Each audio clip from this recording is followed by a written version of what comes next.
Call ने मुझे योग वाशिष्ठ की एक कहानी सुनाई, गाधी ब्राह्मण की। वो अद्भुत कहानी थी। तो मैं सेंस ऑफ टाइम जो है मेरे अंदर जो भी था, एक लीनियर टाइम, वो टूट के बिखर गया।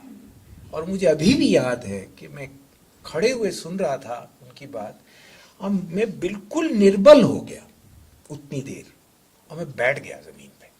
कहानी ये है कि एक गाधी ब्राह्मण था, और मैं जब ये गाधी ब्राह्मण पढ़ता हूं तो चूंकि ब्राह्मणिज्म इतनी गाली खा चुके हैं कि कुछ ठीक नहीं लगता, तो मुझे ऐसा लगता है कि ब्राह्मण था मतलब मानिए स्कॉलर था, कोई इंटेलेक्चुअल था, कुछ था, ऐसा कह लीजिए।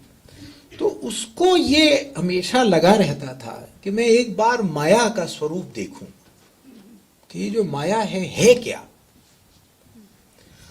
तो एक बार उसने बहुत तप किया और उसको विष्णु ने दर्शन दिए, और उन्होंने कहा कि तुम एक दिन माया के दर्शन जरूर करोगे। ठीक है। फिर वो एक बार नहाने गया, तो वो सरोवर में उसने डुबकी लगाई, और जब डुबकी लगाई तो उसने देखा कि वो उसकी मृत्यु हो गई है,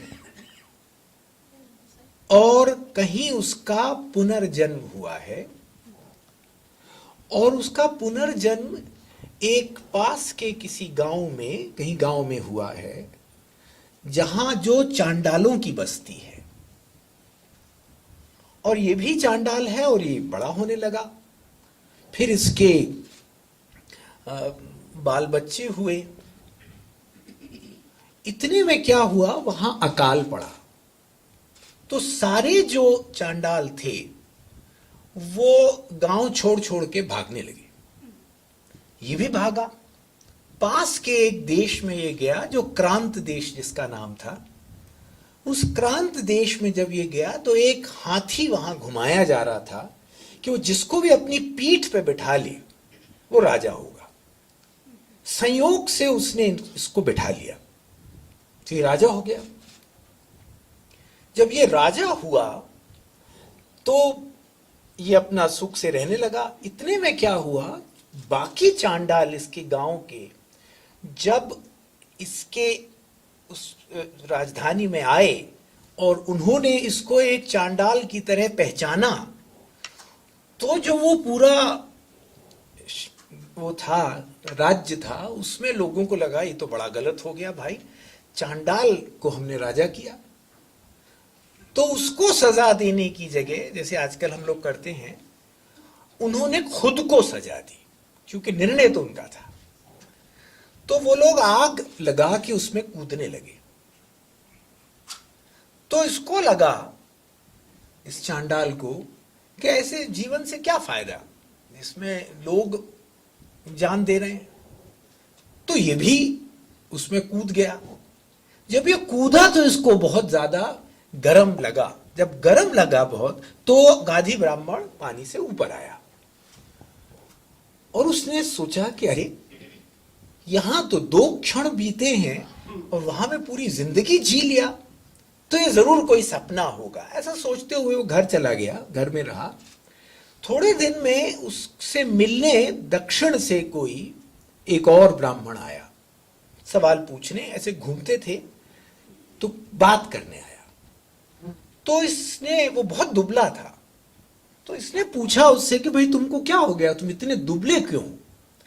तो इसने कहा कि मैं घूमते घूमते क्रांत देश पहुंचा, और वहां का जो राजा था वो ऐसा राजा था, वो चांडाल हो गया था।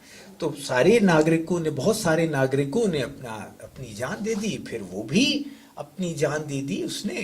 तो चूंकि तरह तरह के वध हुए हैं, राजवध हो गया, इसमें बहुत सारी मृत्यु हुई हैं, तो हम वे व्रत करने लगे, इसके कारण हम कृशकाय हो गए।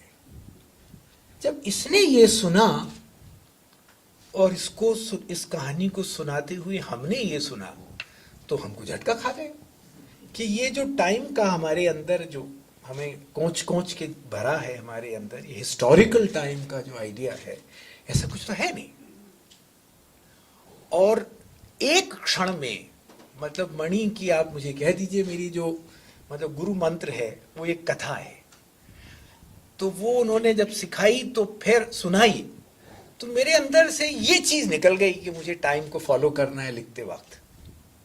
तो आप उससे, तो उसमें क्या होता है, फिर मुझे ये समझ आया धीरे धीरे कि कला में असल में मनुष्य नए नए समय के रूपाकार गढ़ता है, और जो कलाकार है असल में नए नए रूपक समय के, जो कि समय तो चूंकि अपरिभाषेय बना रहता है, इसलिए उसके तरह तरह के रूपक गढ़े जा सकते हैं, और एक लेखक कलाकार में ये सामर्थ्य मिली हुई है उसको कि वो ये करे, एक तरह से ये उसका धर्म है।